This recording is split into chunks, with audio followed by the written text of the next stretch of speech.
between scrolling through my Facebook feed and clicking link after link on YouTube, watching TV, reading all the news articles that come across my computer, I feel like there's a pressure now to have an opinion on virtually everything that's happening anywhere in the world at any level, right? Whether that's European politics or government responses to COVID, or the structuring of different financial systems, or the restructuring of different law enforcement systems, or the movement of different militaries.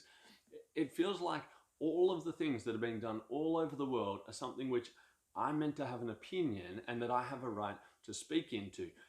And you know what that does for me, maybe similar for you, that elevates two things in particular in my life. As my opinions go up on all of those issues, what I find is that my anxiety goes up. Because there's more and more things which I'm taking on myself as burdens which weigh me down and get me stressed and get me riled up. My anxiety goes up and my arrogance goes up. Right? As I consider decisions being made in other parts of the world with information I don't have, but I assume that my opinion matters enough for me to start spreading it to other people. Right? My pride, my attitude that says, if I were there, I'd do a better job than that person. I know more than that expert who's making that decision. My anxiety goes up and my arrogance goes up. If you find yourself in any way like that, can I encourage you to just stop whatever it is you're doing now?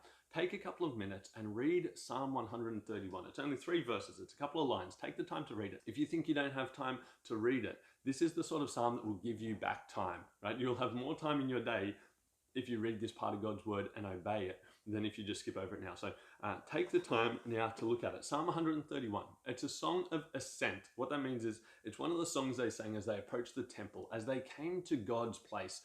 It's one of the songs they sang to ready their hearts. And this particular one is of David, right? King David. Here's what he writes. He says, "My heart is not proud, O Lord. My eyes are not haughty. I do not concern myself with great matters or things too wonderful for me." Right? David says, I do not concern myself with great matters or things that are too wonderful for me, right? So David realizes that there are those things which are within his sphere, within his realm to work on. There are responsibilities God has given him to do faithfully. And then there's the things that are beyond him. And he says, I don't concern myself with the things that are beyond me. Now, David's had an incredible story, right? He's gone from just being a shepherd who was faithful to the sheep, not worried about politics somewhere.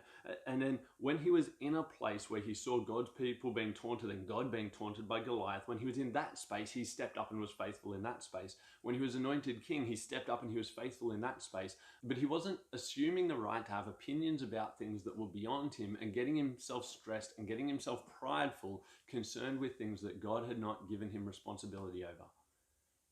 What was he doing instead?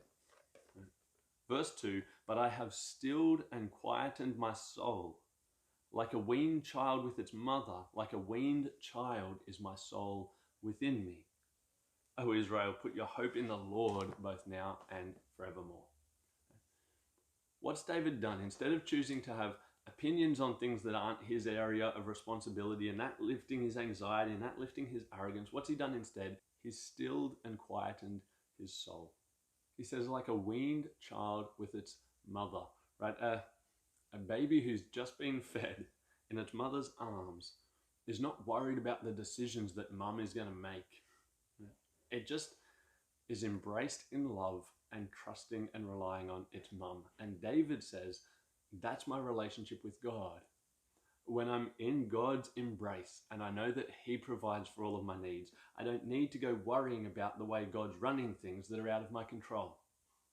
No, instead I focus on being diligent and faithful with the things in front of me. I don't concern myself with all of those other opinions and anxiety and arrogance. I let all of that go and I put my hope in the Lord, both now and forevermore. And so I just wonder what you're going to do today.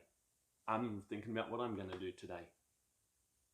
When things come across my desk or come across my newsfeed that grab my attention and I think I could have an opinion on that, am I going to choose opinion and its accompanying anxiety and arrogance? Or are we going to choose to have a still and quiet soul, a humble heart that leans into God, trusts that God is looking after those things and just puts our hope and our trust in him?